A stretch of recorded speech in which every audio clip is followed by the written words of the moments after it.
안녕하십니까. 서울의료원의 한상문입니다. 저번 시간에는 그 위소매절제수로 다시 위소매절제수를 할 수 있는가에 대해서 알아보았는데요.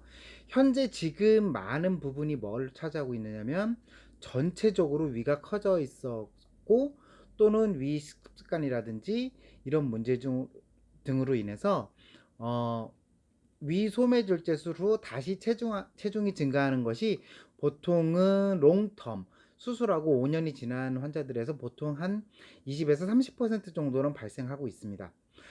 한다고 되어 있습니다. 그 외국의 결과를 보면요. 우리나라에서 위소매절제술이 이제 급격하게 이제 증가하게 되는 시간이 언제냐면 2019년입니다. 즉 다시 말해서 위 소매절제술이 건강보험이 되기 시작한 이유인데요. 벌써 3년이라는 시간이 지났습니다. 그렇다면 제가 이것을 계속 언급하는 이유가 뭐냐면 3년 후 앞으로 3년이 더 지났다고 칩시다. 그럼 6년이 지나는 건데 그런 상태가 되면 분명히 다시 재수술을 하는 환자들이 늘어나게 될 것입니다. 그거는 이 고도비말의 수술의 특성상 어쩔 수 없는 겁니다. 그렇다면 뭐 위우회 수술을 해서라도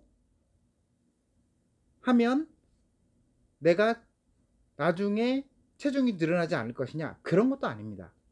분명히 체중이 다시 증가하는 분들은 있습니다. 그러면 위소매절제술을 하고 나서 현재 어떤 방법을 많이 재수술로 선택하고 있는가? 위소매절제술 후에 다시 위소매절제술을 하는 경우는 상당히 드문 경우라고 이야기를 드렸습니다. 즉 다시 말해서 이제 표준화가 되었고 전체적으로 위가 커졌을 경우에는 내가 두 가지 방법을 선택하게 됩니다. 그 하나의 방법이 무엇이냐면 위우회술로 가자는 얘기를 하고 있고요. 또 하나의 경우에는 12지장 치환술이라는 수술로 가자고 하고 있습니다. 12지장 치환술이라는 것은 어떤 수술이냐면 위소매절제술을 한 후에 12지장과를 자른 다음에 그 부분에다가 소장을 연결시키는 수술입니다. 이 수술이 전체적으로 즉 고도 비만 수술의 약 2%도 현재 시행되고 있지 않습니다.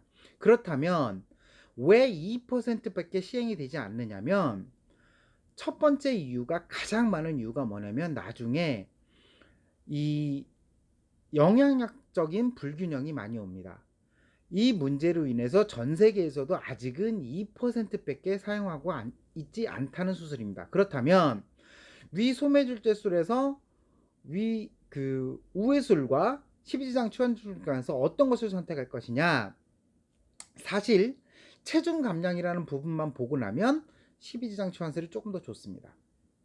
그렇지만 가장 우리가 고민해야 될 게 무엇이냐면 12지장 치환술을 하더라도 위소매절 플러스 12지장 치환술을 하는 거기 때문에 위소매절제술의 가장 큰 약점인 위식도 역류 질환이 있는 것을 해결할 수 있는 방법이 없습니다. 즉 그래서 위식도 역류 질환이 있었던 환자다. 이러는 경우에는 위우회 수술을 더 선택하라고 되어 있습니다. 또한 옛날에 과거에 만약 혹시라도 이런 소장을 자르는 수술을 했었다. 이러는 경우에는 만약 12지장 치환술을 했을 경우에는 더 많은 영양 불균형이 오기 때문에 우회 수술을 하는 게 조금 더 좋겠다라고 하고 있고요. 아까 영양학적 불균형을 이야기를 드렸는데 이 영양학적 불균형이 심한 환자들이다. 이런 경우에는 우회 수술이 조금 더 좋겠다라고 얘기를 하고 있습니다. 또한 슬리브 위소매절제술 후에 당뇨라든를 갖고 있다. 만약 그러는 경우에는 12지장 치환술보다는 당뇨병에 조금 더 효과가 좋다고 볼 수 있는 위우회술을 선택하는 것이 어떠냐라고 볼 수 있습니다. 또한 처음에 슈퍼오비스티가 있어가지고 위소매절제술을 했습니다. 근데 체중 감량 결과가 만족스럽지 못하다.